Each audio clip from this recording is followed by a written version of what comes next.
contaminada por essas disposições más, essa inclinação má do interior. Então essa é a guerra interna que Paulo fala em Romanos, que esse ser caído, condenado, influenciado pelo pecado, tem que ser morto, tem que ser sepultado, crucificado, tem que ser dominado, subjugado, para que uma nova criatura, que é potencializada por toda a vontade boa de Deus que está no homem, possa tomar conta do seu ser e possa utilizar o seu corpo, os seus membros, fazer do seu corpo o templo e morada do Espírito Santo de Deus, e fazer dos seus membros não mais membros para a concupiscência, para atender os desejos contaminados de uma vontade interior má, mas sim para dar lugar a que os seus membros sejam ferramentas por meio das quais o Espírito de Deus possa agir, o Espírito de Deus possa manifestar aquilo que é para a glória de Deus. E aí o homem torna-se uma nova criatura em Cristo Jesus. É a partir da submissão do homem à vontade perfeita de Deus. Então aí temos um homem que controla inclusive sua vontade interior, não deixando que a inclinação má tome conta, mas dominando-a. E aí passamos aqui para o próximo ponto. Pecado e rebelião contra Deus. A Bíblia entende que todas as pessoas estão em contato com a verdade de Deus. Paulo nota que isso inclui até mesmo os gentios, que embora não tenham a revelação especial, têm a lei de Deus escrita no coração. Romanos 2, 14 ao 15, a questão, o âmbito da consciência. A incapacidade de crer na mensagem, particularmente quando ela é apresentada de forma expressa e exclusiva, é desobediência ou rebelião contra Deus. Um exemplo típico é Adão e Eva. Embora lhes fosse permitido comer de todas as árvores do jardim do Éden, Deus ordenou que não comessem da árvore do conhecimento do bem e do mal. Gênesis 2, 16 e 17. Adão e Eva rejeitaram a prerrogativa de Deus, que seria de lhes dizer o que era certo e o que era errado, e eles se rebelaram contra a autoridade de Deus e assim lhe desobedeceram. E desobedecendo à vontade perfeita orientadora de Deus, trouxeram sobre si condenação, destruição e o caos, como acontece em todos os âmbitos da criação. Sempre que a vontade de Deus é desobedecida, é contrariada, é rejeitada, é ignorada, o que resulta dessa desobediência é a destruição, porque a vontade de Deus é também a vontade perfeita para toda a sua criação. Então, temos aí a questão da rebelião contra Deus, que já falamos bastante acerca disso.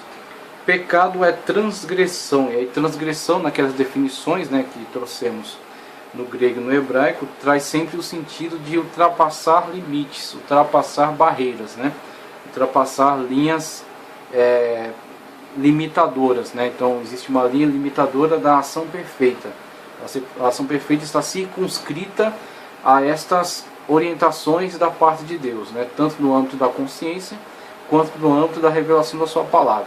Uma vez que ultrapassa-se esse limite da circunscrição da vontade perfeita, está transgredindo então contra a boa vontade, a vontade perfeita de Deus, e entrando agora no âmbito do pecado, entrando no âmbito da contrariedade à vontade perfeita de Deus. Desobedecer, infringir, violar, postergar, desrespeitar, são todos sinônimos de transgressão. O transgressor ultrapassa os limites estabelecidos. Transgredir significa passar além de algum limite ou atravessar. Eva transgrediu a lei de Deus quando rompeu o limite entre não comer ou comer o fruto da árvore da ciência do bem e do mal.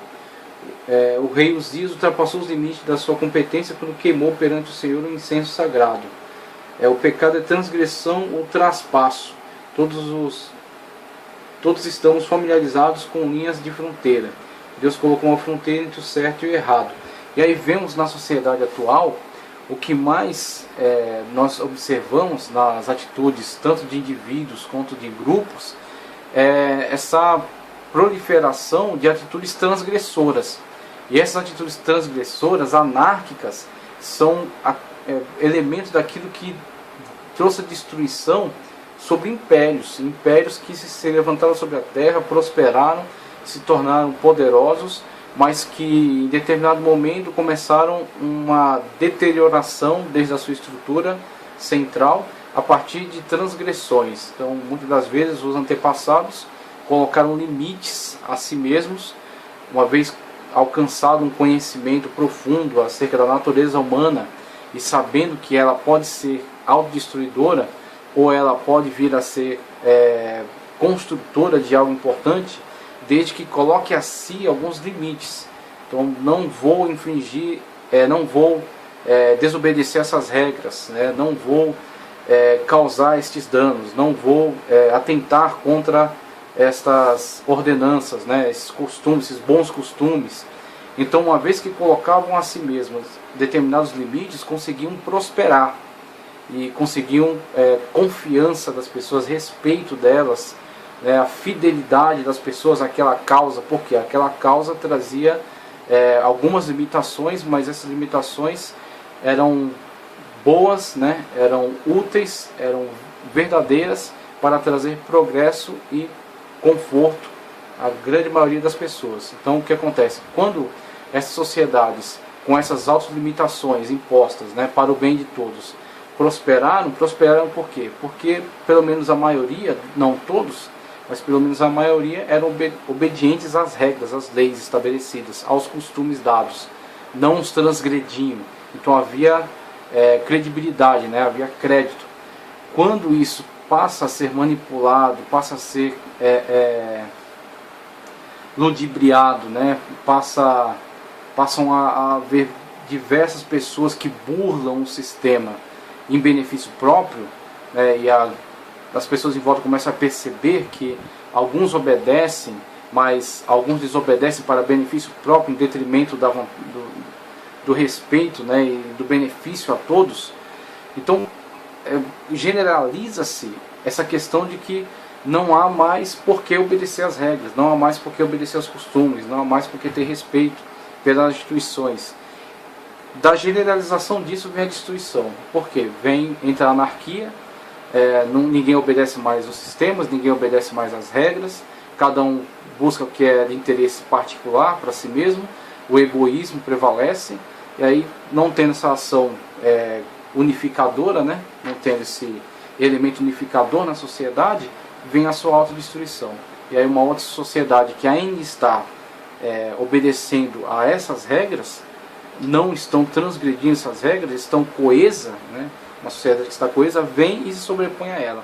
E aí temos aí Roma, mesmo com toda a sua grandiosidade, mesmo com toda a sua cultura, né, seu poderio, ela cai diante de povos bárbaros e letrados, né, povos que não tinham cultura, não tinham esse tipo de cultura sistematizada, né, tinham a sua cultura particular, mas tinham uma forma muito menos complexa, né, de cultura. Todavia, são elementos de destruição deste grande império, né, que foi um grande império da humanidade, porque estavam coesos ainda. Então eles tinham as tradições de seus pais, as obedeciam, por mais terríveis que fossem essas tradições, estavam apegados a ela, e aí trouxeram destruição sobre Roma. Roma não pôde se defender, porque estava completamente fragmentado o Estado estava completamente fragmentado. Isso é um exemplo, assim, em relação ao império. Agora, isso acontece dentro de famílias, por exemplo. Hoje o Estado está buscando, através do incentivo, da livre propaganda a determinadas ideologias, está fragmentando as famílias. Então, quando o conceito de família é pervertido, essa perversão do conceito de família traz uma fragmentação, porque o conceito de família ele está fundado sobre coisas, não só coisas religiosas, aspectos religiosos, aspectos revelacionais, está fundamentado sobre aspectos naturais. Então, a união do homem com a mulher dá a possibilidade à reprodução, nascimento de filhos, machos e fêmeas, que são criados dentro do âmbito familiar, tendo referencial paterno e materno, para futuramente constituir novas famílias.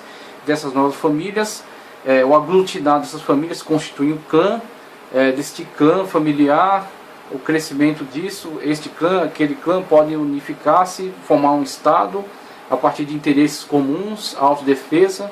Então tudo isso é uma estrutura fundamental de organização, a partir de conceitos que são observados e cridos e aceitos por todos. Aí quando determinados grupos tentam impor certas ideologias e tornar crime até a manifestação de certas opiniões, isso vai fragmentar esses conceitos. Por quê? Por mais que essas ideias sejam empurradas goela abaixo pela mídia, né, novos conceitos de família, você não vê isso na realidade. Então você não vê a união de macho e macho poder trazer a reprodução de um outro ser. Você não vê a união de fêmea com fêmea trazer a reprodução de um outro ser. Logo, essa união não pode constituir família, porque família é a união de um macho e de uma fêmea que podem reproduzir-se e constituir, aumentar o número de familiares, né? São autossuficientes. E daí vem todas aquelas relações de autoridade, respeito, amor, afeto, exemplos, ensinamentos, né? Todas aquelas relações que estão atreladas a este conceito de família.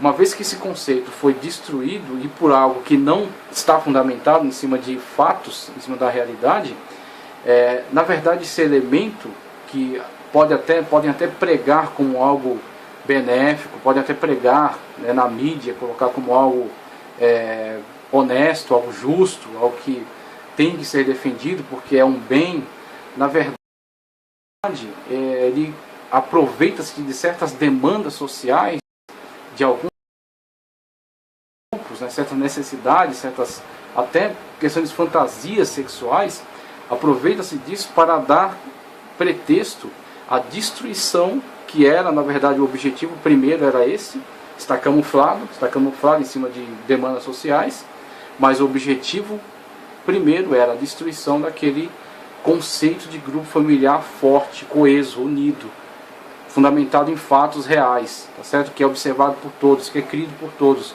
que é aceito por todos, tá certo? Que não pode ser negado, porque é a vida, é a realidade. Todos nasceram desse núcleo familiar, então logo na verdade universal. Torna esse grupo familiar coeso.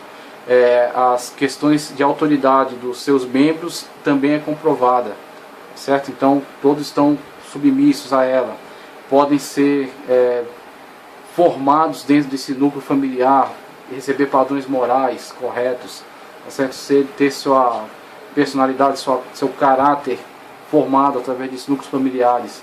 Agora, uma vez que isso é destruído, fragmentação. Essa fragmentação torna as pessoas da grande sociedade quase que anárquicas e facilmente dominadas por um governo que estabelece sua vontade, estabelece por meio da propaganda, transmite, né, os seus interesses, transmite aí sua forma de dominação, sua forma de propagação das suas ideias. E através dessas ideias propagadas na mídia, nos meios de ensino, na alta cultura, nas artes, propagando essas ideias de uma forma muito eficaz, de uma forma muito sistematizada, consegue então manter esse grupo cativo a si, sempre colocando outras demandas, colocando as necessidades, trazendo essa movimentação, esta ação global, como eles gostam de chamar. Através dessa ação global mantém um grande número de pessoas presas nas suas próprias questões, presas nos seus próprios interesses, cada um brigando pelo seu impor a sua vontade, cada um brigando por atender às suas necessidades, cumprir os seus desejos, e não se preocupando com questões de Estado, não se preocupando com questões de política, de governo, e aí o governo consegue dominar livremente, consegue realizar tudo aquilo que ele quer fazer sem a interferência, e a sociedade em volta de si não tendo forças para questioná-lo, não tendo força para se levantar contra ele, não tendo força para exigir dele determinadas ações, porque estão presas às suas demandas pessoais, estão presas às suas demandas vinculadas a questões às vezes até particulares, questões particulares colocadas num nível de interesse público, questões que são de âmbito particular, independentemente de dizer aqui acerca de coisas certas ou erradas, ou pecaminosas ou não pecaminosas, interesses particulares, coisas que devem ser resolvidas dentro do âmbito particular, colocadas num âmbito público e defendidas pelo interesse público, pelas linhas governamentais, ideologias políticas, porque estão manipulando isso para tornar o povo distraído com essas coisas. A mesma política do pão e circo, né? Um coliseu, a arena, distrações, guerras de gladiadores, encenações teatrais, pão e a distração para as massas, para que César possa governar livremente, fazer aquilo que ele quiser e não haver interferência sobre a sua ação. O povo está cativo da política do pão e circo. Hoje o pão tem uma característica metafórica, o circo também, mas a política segue a mesma. E aí nós vemos essa fragmentação, ela traz destruição, tanto numa questão geral, da sociedade no âmbito geral, quanto na questão particular. Na questão particular também a transgressão às leis colocadas justas, as leis justas, os códigos morais justos, transmitidos de geração em geração, adquirido desde o passado por aqueles que pensaram, refletiram profundamente acerca disso, chegaram a determinadas conclusões e transmitiram isso de geração em geração. Uma vez que a transgressão se instaura, não há barreiras, não há limites, não há códigos morais, tudo tem que ser renovado. O homem é uma metamorfose ambulante. Então essa metamorfose ambulante, metamorfoseando-se a cada instante, a cada minuto, não tem tradição, não tem marcos morais, né? Não tem marcos delimitadores. Assim ele vai sendo manipulado, transformado, que nem uma massinha de modelar.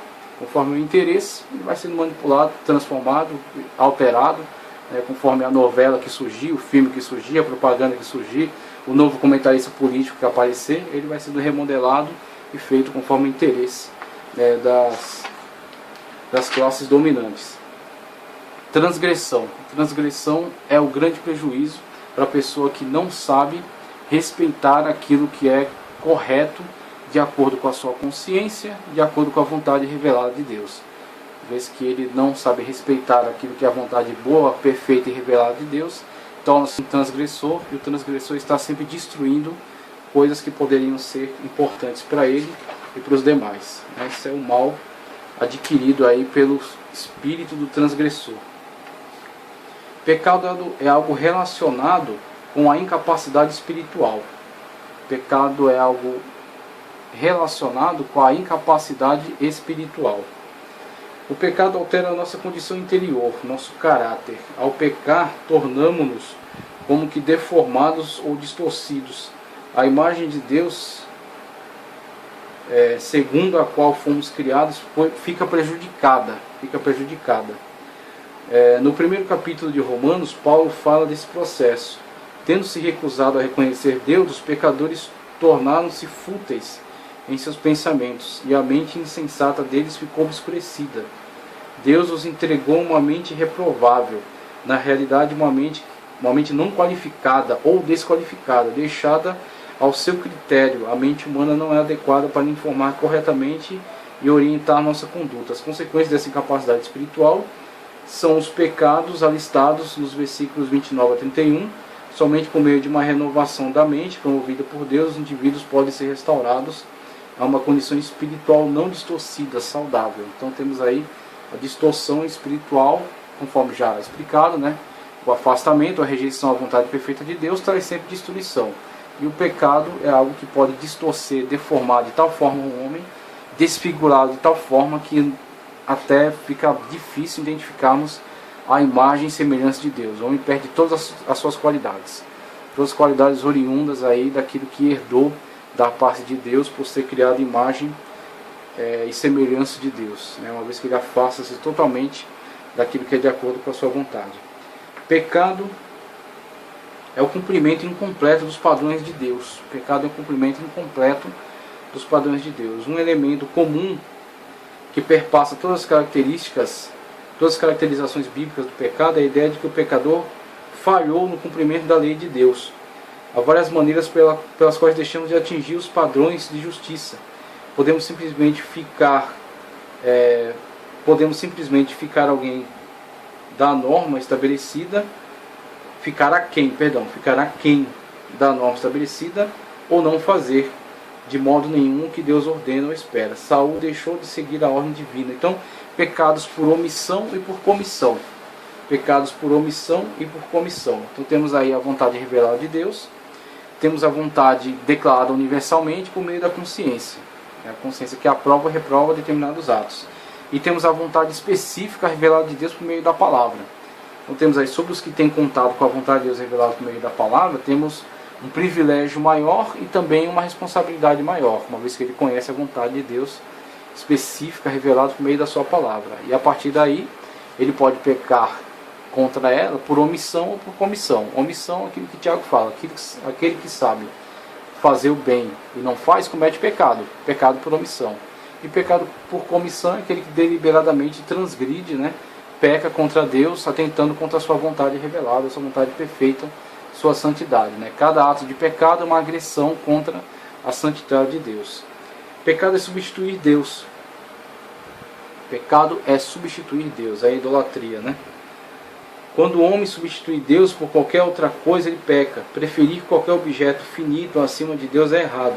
Por mais altruísta que pareça tal escolha, essa afirmação é baseada tanto no Antigo quanto no Novo Testamento. Os 10 mandamentos começam exigindo que o homem dê a Deus o seu devido lugar. Não terás outros deuses diante de mim. E a partir daí, a gente não pode limitar a questão. Pecado é uma idolatria no âmbito físico, a construção de uma imagem representativa de um outro Deus, ou até a tentativa de representar o próprio Deus, Jeová, né, Yahvé. Então, mesmo os hebreus, quando tentaram fazer uma representação física, material do Deus Yahvé, também cometiam pecado, porque Deus não se permitia ser representado com nenhuma imagem. O culto que Deus estava tentando desenvolver no povo é um culto espiritual, porque ele é espírito. Então toda tentativa de representação de Deus por meio de imagem é pecado. E a Igreja Católica, por mais que tente justificar a presença das imagens dos santos, não adianta. Deus está contra toda a representação por meio de imagens para adoração. Então temos algumas representações no templo, algumas representações, por exemplo, a serpente de bronze no deserto, mas nenhuma delas vinculava o povo à adoração. Era sempre uma atitude, uma forma, por exemplo, pedagógica de ensinamento, de educação, alguma coisa que remetesse a um ensino, uma educação, tá certo? Uma representação para uma educação.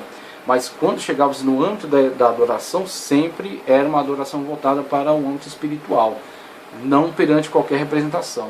E a igreja sabe que aquelas imagens, mesmo que ela tenha de dizer, não, aquilo são simplesmente questões representativas dessas pessoas, uma forma de ensinamento, mas o povo, por ser dado à idolatria, o povo acaba usando aquelas imagens como objeto de adoração.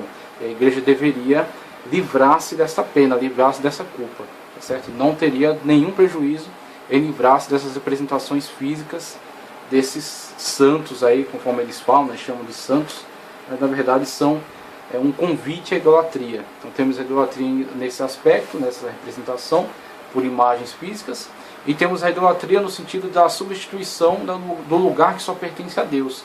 Então muitas das vezes a idolatria, a gente aponta essa questão da Igreja Católica, mas nós não estamos livres dessa questão da idolatria, porque o evangélico, o protestante, o reformado, o pentecostal, e aí por aí vai os diversos ramos, né, nos quais se ramificaram o evangelho, a sua idolatria às vezes é colocar um líder. Então ele, mesmo que ele diga que Deus está acima de tudo, que ele adora a Deus, mas ele não faz nada sem consultar aquele líder. Ele não consegue dobrar os seus joelhos e ir direto a Deus pelo único caminho que é Cristo Jesus. Eu sou o único mediador, Cristo Jesus é o único mediador entre Deus e o homem. Então o caminho para Deus é Cristo. Ninguém vem ao Pai se não for por mim. Veja, ninguém vem ao Pai se não for por mim. Não é por meio de Maria, mesmo que Maria, serva de Deus, uma mulher maravilhosa, levantada de uma forma especial para fazer a obra de Deus. E fez a obra de Deus em perfeição. A serva de Deus está hoje ao lado, está hoje aguardando, juntamente com todos nós, a ressurreição, né, do último dia, a glorificação, está aguardando a glorificação para juntamente participarmos aí da grande ceia, do grande banquete do Senhor, quando estaremos todos assentados à mesa. Então a serva de Deus já fez a obra dela, ela já fez o que Deus tinha dado a ela fazer. Tudo aquilo que o Senhor levantou ela para fazer já foi realizado. Então ela já tem a sua coroa. Agora, qual o papel de mediador? O papel de mediador pertence a Cristo. Ele é o único mediador entre Deus e os homens, certo? Ele é o único caminho para Deus. Então, quando um evangélico coloca seu líder acima, ou pelo menos quando ele mesmo dizendo que não coloca, ele vai até seu líder esperando uma resposta, sendo que essa resposta deveria vir de Deus, ele consulta seu líder em algo que ele deveria estar colocando diante de Deus, ele teme, às vezes, uma palavra dada por aquele líder mais do que teme a palavra dada por Deus na sua palavra, na sua escritura sagrada, essa é idolatria. Ele colocou um homem no lugar de Deus. Aí tem pessoas que colocam a família no lugar de Deus. Então, se a sua família for para a destruição, ele vai junto. Coloca o dinheiro no lugar de Deus. Se o dinheiro acabar, a fé dele acaba também. Coloca a saúde no lugar de Deus. Se vier a doença, ele abandona Deus. Então ele é idólatra. E a idolatria se manifesta de diversas formas. E a idolatria é sempre a destruição da verdadeira comunhão e da verdadeira fé em Deus. E aí temos, finalizando a questão do egoísmo. Egoísmo é o amor excessivo ao bem próprio, em consideração aos interesses alheios. A maioria dos atos pecaminosos são verificados no egoísmo. Na maioria dos seres humanos impera a seguinte atitude: primeiro eu, pois essa atitude é gerenciada a maior parte das pessoas. O homem é uma marionete movida por dois cordéis: o desejo de possuir o que não tem e o medo de perder o que tem. Tire isso do ser humano e verás que quase todos os seus problemas se acabam. Mas quem sente esse medo? O ego humano, por ser muito fraco. De tão fraco que é, não confia no seu eu. Portanto, para se sentir seguro, ele se cerca de muitos meus.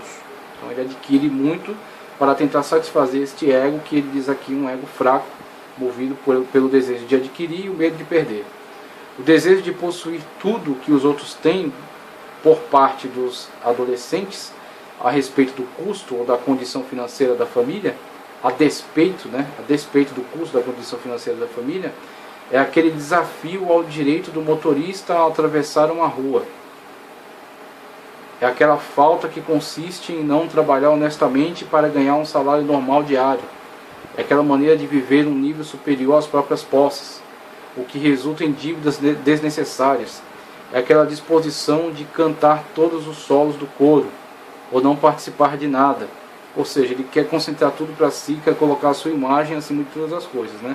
E aí o líder religioso que imprime sua foto está distribuindo tudo quanto é lugar, né? E ele diz ainda que a adoração é para Deus, mas na verdade a imagem que aparece é sempre a dele. É o querer ser o presidente da missão ou de nada tomar parte.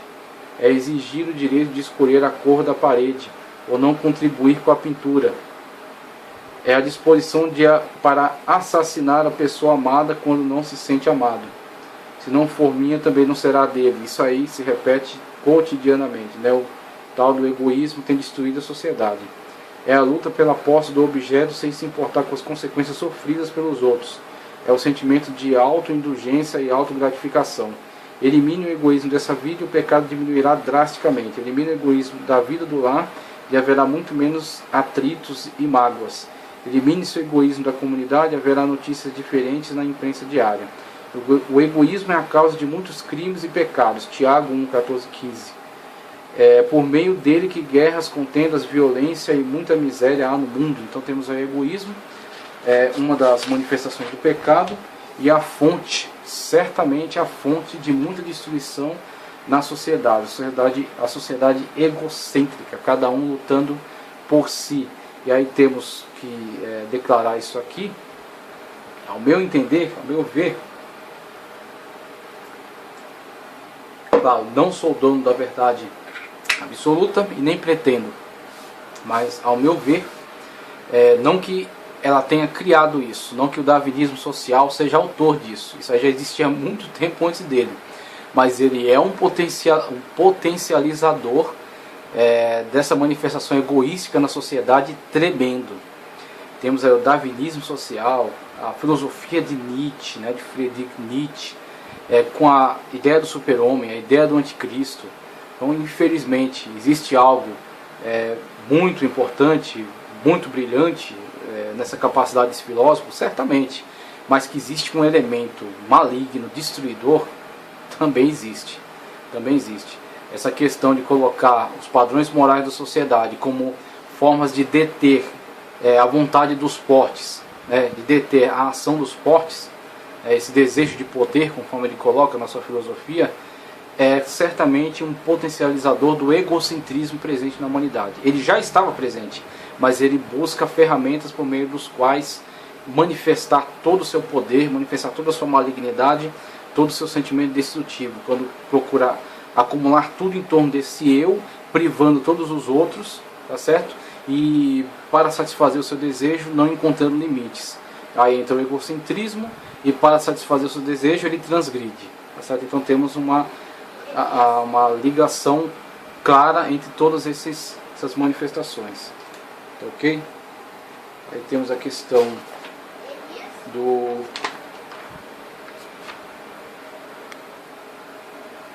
manifestações aí acerca do pecado, né, e como ele se revela dentro da humanidade através de todos esses aspectos.